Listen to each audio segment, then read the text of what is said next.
revised this by $20 million with a needs of $38.7 million in the last 2 months. Again, that's pretty low.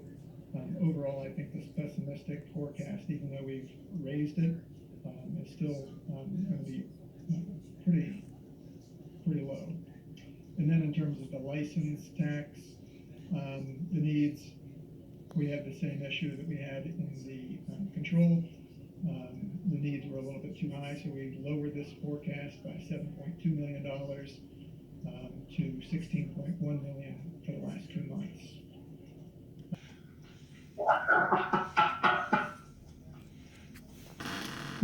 Maybe just start at 100% pessimistic. I can do that. There's already about $50 million between the two extremes, if you want to call them that.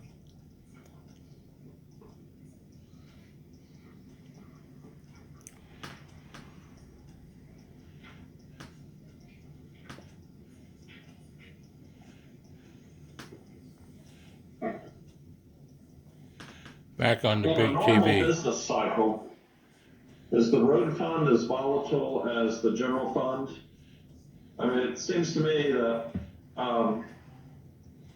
well, things like motor fuels and some of these things are probably not as sensitive to national income as the major components of the general fund. I might be wrong about that. So anything you could say to enlighten us would be really helpful.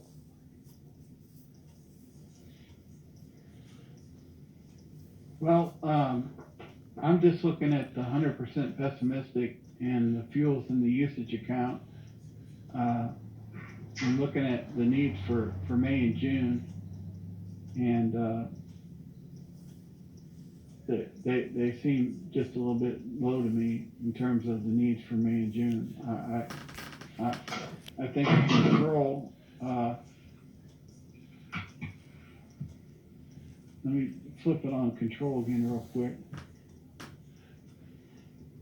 You know, that's still a 43% decline in fuels for the last 2 months, 36.9% drop in usage.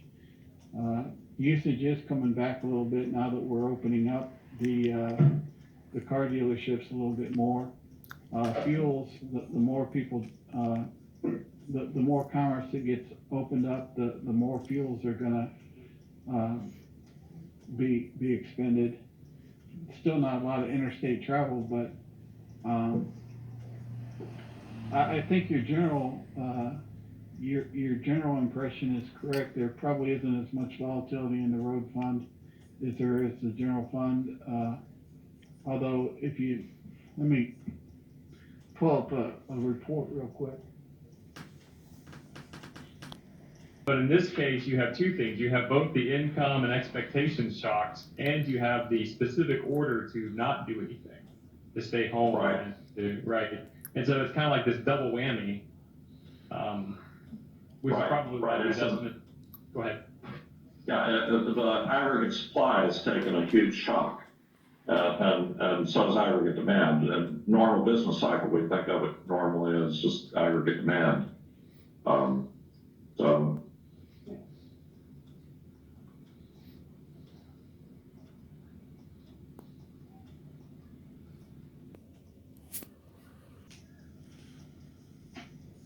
100% pessimistic. I think I would as well, but can I ask a quick question? Because this is the one that no matter what we do is going to bring a special session. Is that right? Because even if we went 100% control, the estimate's going to be more than 5%. Is that right?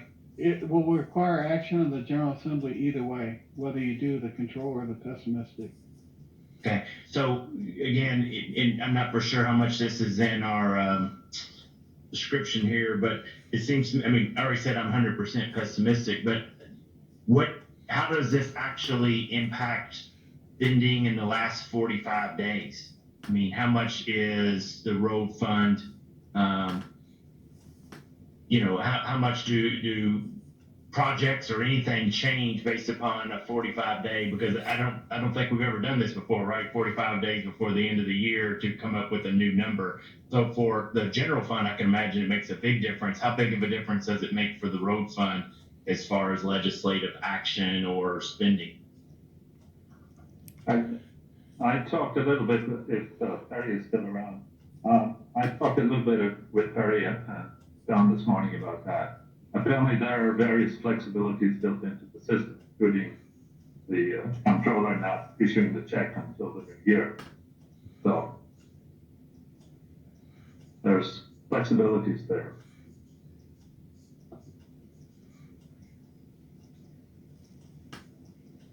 I'm a revenue guy and not an expenditure guy. I've always heard it said that the road fund is a little bit self-correcting in that in the short run, you're not going to make a lot of personnel changes and stuff. You're going to change the highway construction budget and so forth. So, Greg, I will speak to that if I could. yes, please. I believe in most of the transportation projects that we have, within those contracts are provisions if there is a shortfall in revenues that they can either suspend or terminate a particular contract. So there are provisions within each and every contract so that if there needs to be a pausing, if you will, in the last 45 days so that road fund revenues can meet expenditures for the years, that can be accommodated. Thank you, Perry. That coincides with what little understanding I have of it. And I think the good news for us is that while that will be a headache, that is not the purview of the CFG. Right. Yeah, that's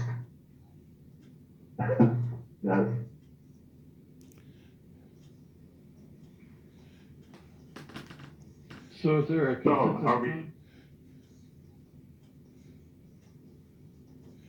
Consensus Are we going Forecasting Group, pessimistic on this? Friday, May the That's where we are. 22nd, 2020, I would say Yes. yes. Okay. Agreed. from KET and Yes. my filming here, John Stevenson, former Superintendent of Yes. Education, Commonwealth of Yes. Kentucky, for education purposes. So that would lead to an estimate of 1,390,000,000, 390.0 million, which would be $161.8 million lower than the enacted estimate of 1,551.8 million. Run that. I'm getting with. Oh, yeah, okay. Yes, how much did you say? 1390?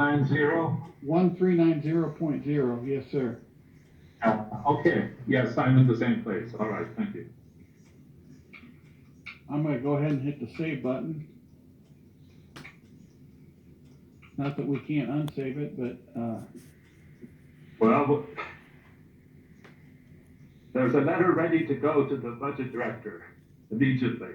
So if you want to change your mind, now's the time. Any second thoughts about either road fund or general fund? No. Hearing none, we are ready to adjourn, I believe. Question. I assume we'll have to come back soon to reexamine next year's budget. Do we have a schedule in mind? No? Unless there's the LRC or the budget office has one. This is Perry. The way it works is that they present us with a letter requesting us to meet.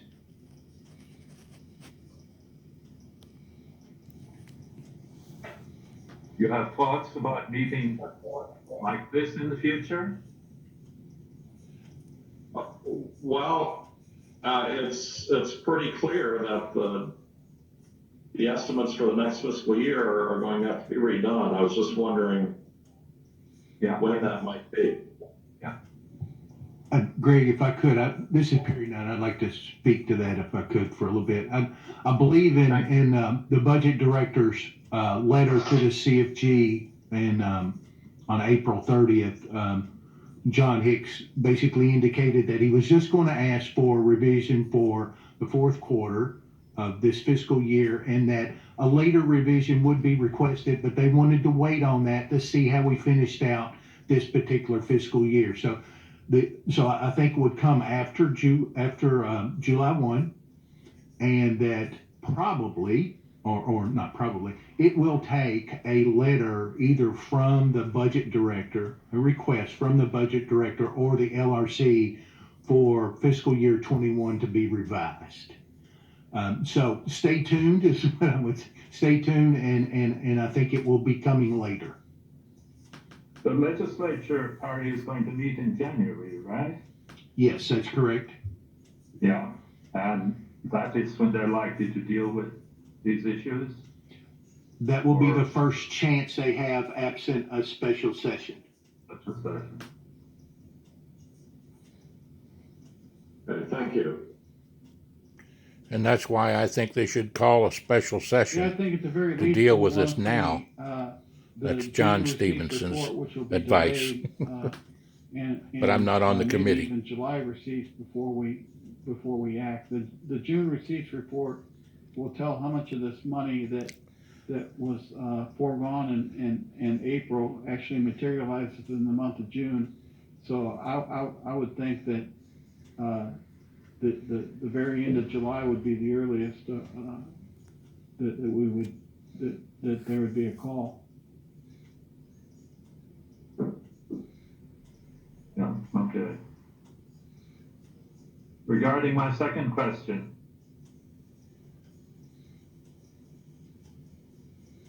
Was the second question about adjourning? no, I thought we had agreed to adjourn. It was, no, it was about this method of meeting. Personally, I like this method of meeting, but I would also, before we adjourned, I wanted to say thanks to Greg and Thomas and the entire crew, Michael, and the LRC staff, Perry, John, everyone, for making this work. I thought the presentations were good, and I appreciate all the work that went into it. Yeah. I think that's unanimous. Yes. I agree. Thank you. Consensus on that, too. Yeah, exactly. I'll hit the save button on that too. I hit the save button too. About killed me to film it all. Yeah. All right. Travels with the Stevensons, 859-750-0000. Meeting in person at room 131, where there's the annex. Is it called the annex? Yes. Yeah. I think at least for the near term, you probably should plan on meeting virtually, because I don't know about the other universities, but our ability to travel out of town is very, very restricted at the moment. Oh, yes, that's true. It's true. And there are some boomers on this group, so we